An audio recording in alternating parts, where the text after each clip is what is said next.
मीरपुर नाम के शहर में तेजस अपनी पत्नी नीरू के साथ रहता था। पति पत्नी दोनों ही नौकरी करते थे। एक दिन तेजस गांव अपनी माँ के पास फोन करता है। हेलो, प्रणाम माँ। जीते रहो माँ, तुम दादी बनने वाली हो हैं? अरे वाह, ठीक है बेटा, मैं कल ही आती हूँ। जब माँ जी शहर पहुंची तो बेटी बहू ने बहुत अच्छे से स्वागत किया। लीजिए माँ जी चाय। अरे गर्मा गर्म पकोड़े ले आओ माँ के लिए।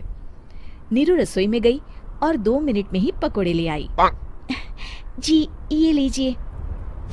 बहू जादू से बनाए हैं क्या? अभी तो रसोई में गई थी। यमी। माँ जी, शीला रसोई में पकोड़े तल रही है, मैं बस लेकर आई।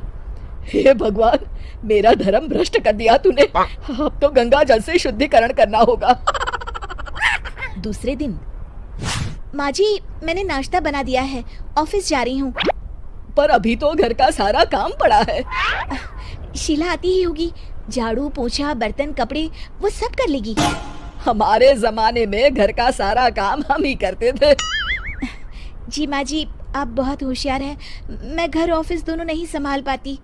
तो जरूरत क्या है घर से बाहर जाकर चाकरी करने की? वैसे भी घर का काम खुद करने से घर में बरकत आती है, समझी? पर माँ जी।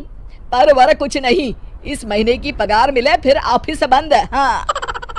रात को नीरू तेजस से कहती है, सुनिए जी, माँ जी बोल रही थी कि मैं नौकरी छोड़ दूं। वैसे ठीक ही तो है, अभी तुम्हें आराम की जरूरत है। फिर भी आराम कहाँ, शीला को छुड़ाने के लिए बोल रही थी। तो अब 24 घंटे में इतना काम तो कर ही सकती हो। पर जॉब पसंद है मुझे, घर पर मन नहीं लगेगा। अगले दिन जब दोनों ऑफिस के लिए निकल रहे थे, मेरी तो कोई कीमत ही नहीं है इस घर में। माँ जी, आजकल महंगाई बहुत है, रहन सहन भी बदल गया है, दोनों नौकरी करते हैं तभी ठीक रहता है। अच्छा, तू कहना क्या चाहती है? मेरा बेटा तुझे बिठा के खिला नहीं सकता? तू ही इस घर का खर्च चला रही है, हैं? नहीं माँ जी, मेरा वो मतलब नहीं था। मतलब खूब समझती हूँ, ये बाल धूप में सफेद नहीं किए मैंने। हाँ। अब तो ये रोज का काम हो गया था। तेजस भी रोज की झिकझिक से परेशान हो गया था। एक दिन उसने कहा, नीरू, वैसे भी तुम्हें मैटरनिटी लीव मिलने वाली है, तो अभी से ही छुट्टी ले लो। पर क्या, मेरी सैलरी अच्छी खासी है। आखिर नीरू ने रिजाइन कर दिया। जब बच्चा हुआ तो घर में सब बहुत खुश हुए। कुछ दिनों बाद तेजस फाइल देख रहा था। क्या हुआ तेजस, कुछ परेशान लग रहे हो? हाँ, वो हमारी जितनी सेविंग्स थी वो तो हॉस्पिटल में और छठी के फंक्शन में खत्म हो गई है नीरू। और अभी वैसे मंदी चल रही है तो मैं बोल रही थी कल मुन्ना को हेपेटाइटिस का टीका लगवाना है। नीरू, क्या पोस्टपोन नहीं कर सकते? नहीं जी, बिल्कुल नहीं। अब तेजस को समझ में आ रहा था कि उससे गलती हुई है। पैसों की कमी का असर घर के माहौल पर भी पड़ रहा था। अगले दिन, बेटा मेरा चश्मा और ये दवाइयाँ ले आना, पर्चा देते हुए माँ जी ने कहा। जी। तेजस, मुन्ना के लिए दूध का डिब्बा और डायपर भी ले आना, और ये किराने के सामान की लिस्ट है, इसे भी लाना है। तेजस गुस्से में लिस्ट मरोड़ कर फेंकता है और चिल्लाता है, पैसे क्या पेड़ पर उगते हैं?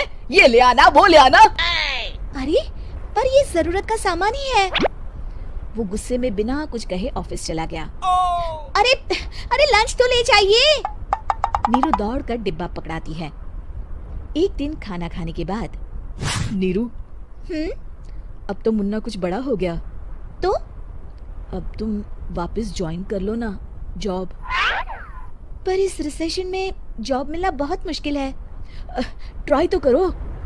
फिर मुन्ना? माँ जी है ना, और एक फुल टाइम मेड भी लगा लेंगे। पर माँ जी, उन्हें तो पसंद नहीं।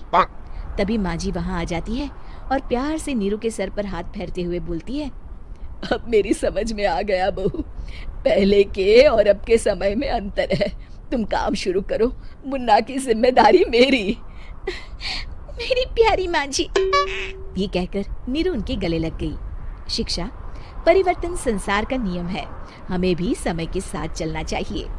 उम्मीद है कि आपको हमारी ये कहानी पसंद आई होगी। कृपया हमारे चैनल को सब्सक्राइब करें और सभी अपडेट्स के लिए बेल आइकन जरूर क्लिक करें। और हाँ, वीडियो लाइक और शेयर करना मत भूलिएगा। Bye bye.